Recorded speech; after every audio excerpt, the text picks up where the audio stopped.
Hello, and welcome to the Usefulati, the show that turns the writing of the world's most useful people into audio episodes you can listen to on your drive to work. Today we have a blog from Casey Handmer, the founder and CEO of Terraform Industries, a startup that's turning water and air into carbon-neutral natural gas with solar power. See the description for more, and let's jump in.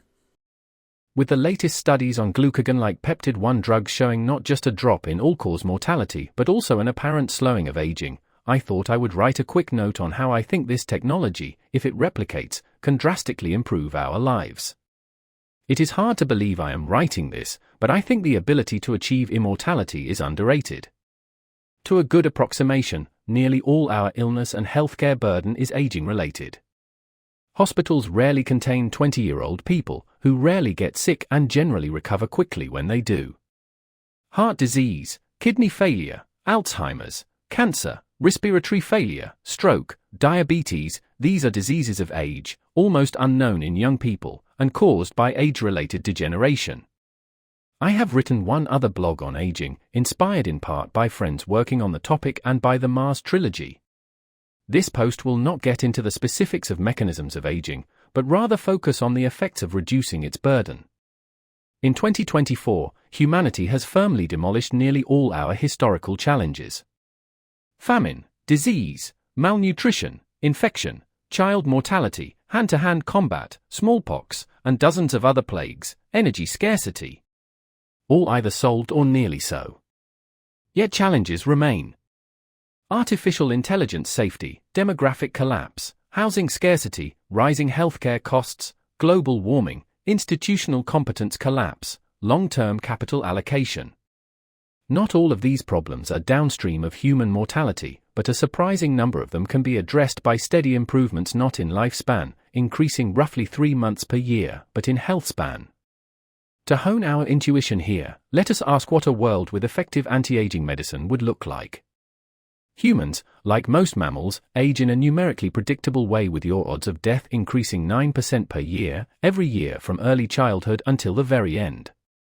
Generally speaking, larger animals both grow and age more slowly, and smaller animals with less predation, for example, tree squirrels, bats, moles, also age more slowly. The difference between ground and tree squirrels is particularly pronounced, closely related species with up to 10 times variation in lifespan. When I write effective anti-aging medicine, what I mean is some treatment that takes that 9% down to 8% or 6%. For rats, it is like 9% per week. For primates, it seems various combinations of starvation, metformin, rapamycin, and plenty of exercise can knock the 9% down to perhaps 8.5%, while overeating, low exercise, and substance abuse can easily increase it by several percentage points. But given the variation in human health, I think it is surprising that aging rate varies so little. The subjective experience of a world where some treatment halves your aging rate is something like this. Imagine you are treated at the age of 30.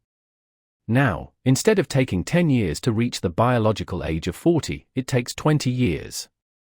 Effectively, you can get twice as much stuff done in any given decade. At the end of life, the annual death rate drops from roughly 100 million people per year, 3 per second, to 50 million. It is hard to imagine many other areas where tiny incremental improvements in technology result in millions of deaths prevented. It is comparable to vaccines, soap, and refrigeration. Let us review the burden of aging and death. It is a common trope that says since aging and death is inevitable, we should accept and even celebrate it. For the 100 billion humans who have died, some of them from natural causes, up to the present day, I say, take your happiness how you can. It is neatly stoic to accept the feebleness of old age, the suffering, the pain, the unfinished conversations and burden of care. What were our alternatives?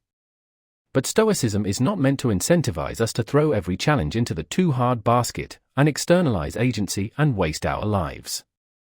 It is meant to show us that the set of things we can affect will grow over time and with effort. We are fortunate to live in a time where our industrial might throws off enough wealth that we can afford to care for our retirees in their old age, but we need to be circumspect about the true costs of this social imperative.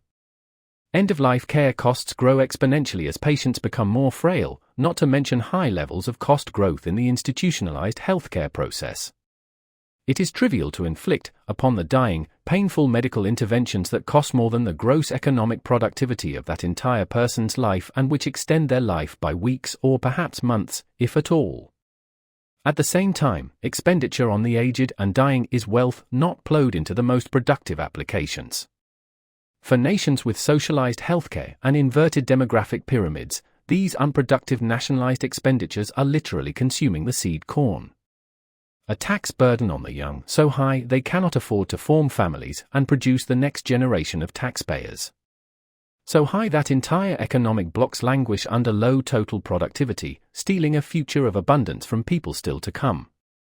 Growth is cumulative, and relatively small haircuts in the present end up delaying universally positive outcomes by centuries. And for all that expenditure, what do we get? A world where an ever greater percentage of the population is too old to work, suffers age-related cognitive decline, frailty and death, and consistently enacts policy that harms the democratically disenfranchised children whose future taxes will support them later on. No one who has watched a beloved grandparent, parent, or sibling slip into feeble old age and oblivion thinks our evolutionary burden of finite lifetimes is a good and wholesome thing. It is a scourge, a pestilence and, given our growing ability to do something about it, a source of shame while it persists. Most of us live in a world where the sick and dying are partitioned in care homes and hospitals, the psychic pain of their constant dying carefully quarantined from most of us and inflicted on a handful of underpaid nurses and care staff. Slow the aging rate, and not only do we slow down this ongoing humanitarian catastrophe, we also drastically reduce the necessity of allocating resources away from education and family care towards the typical expensive end-of-life procedures with bad outcomes. This much is obvious. Let us take a look at the impact of anti-aging technology on demographics. There are numerous reasons for a declining birth rate, and just as many ineffectual policies intended to reverse the trend. Hungary spends 5% of its gross domestic product on policies intended to increase their birth rate, including lifetime income tax exemption for mothers of 4 or more children, and their birth rate has increased from 1.25 to 1.59, still far below the replacement rate of 2.1. Why is it that in every country and every culture, birth rate is declining precipitously? There are many reasons. Car-centric cultures that are hostile to children living in public spaces, increasing the burden of their care. Increasing costs of childcare and schooling.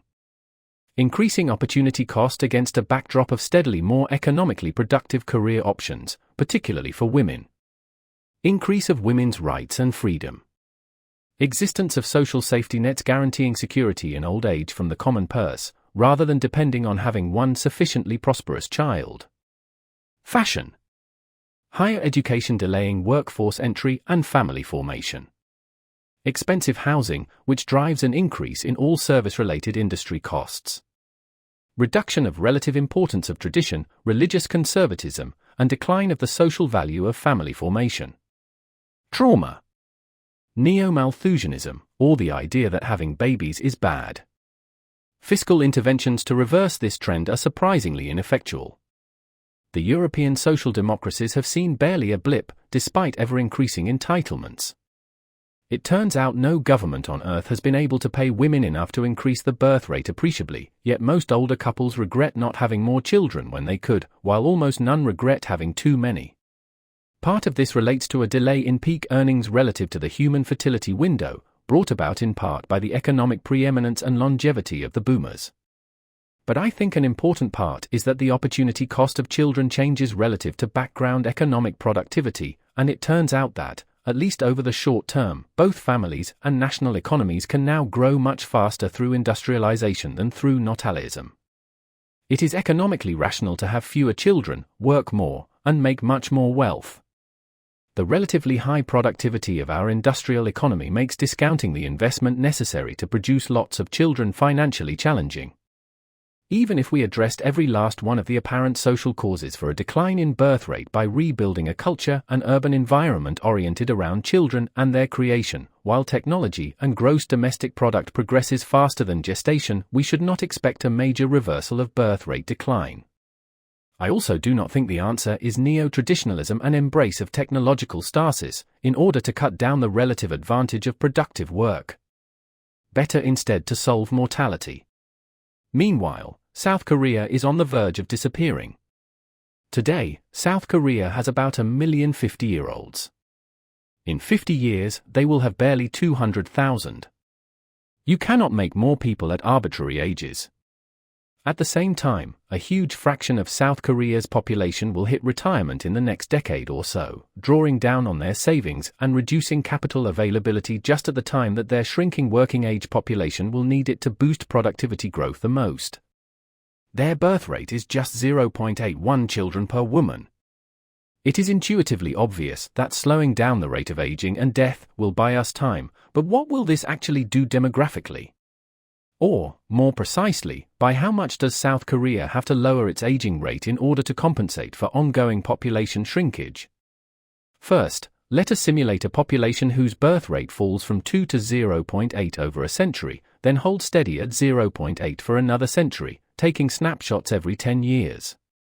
As we can see, the median age is around 60 and the population is shrinking rapidly. It is not impossible to imagine a world with lots of incredible humanoid robots doing all the work making this possible, but lots of people are still suffering the pain and indignity of old age and death. Next, let us look at a population where, in addition to the birth rate falling as before, the aging-related mortality increase rate gradually drops from 9% to 1% over a century, and then holds steady at 1% for a century. For reference, a human who ages at 1% for their whole life has a life expectancy at birth of about 1,000 years. Here, we see that while the birth rate continues to fall, the population increases and the number of people in the working age range remains a healthy fraction of the population.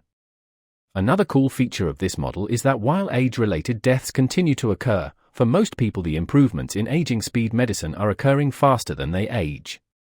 They may no longer be youthful, but they are mostly frozen at whatever their age was when the technology was produced. The oldest people on day 1 were about 100, the oldest people 200 years later are about 300. Of course, it is possible that, having bought the time to develop this technology, we ultimately find a way to not just slow down age-related damage and DNA degradation, but even fix various problems and win back the clock. It seems intuitively unlikely that this process could work perfectly, but if it did, the aging rate would effectively go to 0. Let us model it, as above. Here I am plotting snapshots every century, because the effects take a while to manifest. What we see here is a cohort of immortals in place, with very few children due to the exponentially shrinking number of women in their childbirthing age group. Something like the elves in Lord of the Rings.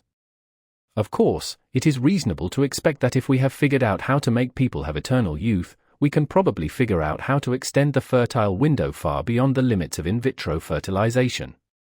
Again, it is intuitively obvious that if women can live 1,000 years and they are fertile for 250 of those years, there is plenty of time to have their 2.1 children needed for replacement.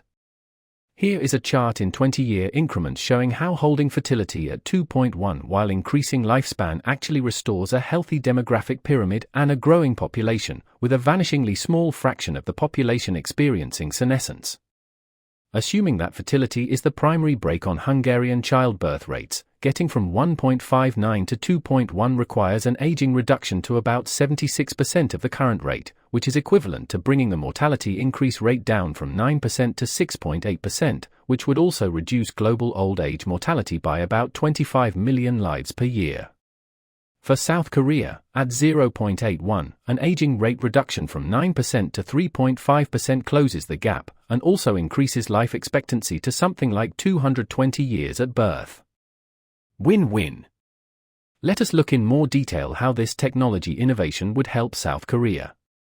For this model, I assume a linear reduction in aging rate from 9% to 1% over the next century, followed by steady state at 1% for another 300 years. Meanwhile, I assume that the birth rate holds steady at 0.81 per woman per default fertile window, so it increases proportional to life expectancy given whatever the current aging rate is. Once it reaches 2.2, in about 2096, I hold it steady there. Here are 20-year snapshots. Almost immediately, the decline in population of working age and younger people reverses. By 2100, the number of births is ticking up while nearly everyone currently aged 55 or younger is still alive. From there, we see a predictable resumption in healthy demographics and population growth. Such a radical innovation will not be without its challenges. Already I can hear naysayers and other enthusiastic defenders of illness and old age screaming the usual taunts. What about inheritance tax, wealth inequality, and accumulation of untaxed wealth and power? Nepotism? Not in my backyardism, if the boomers will never die. Changing out the Supreme Court or the Pope?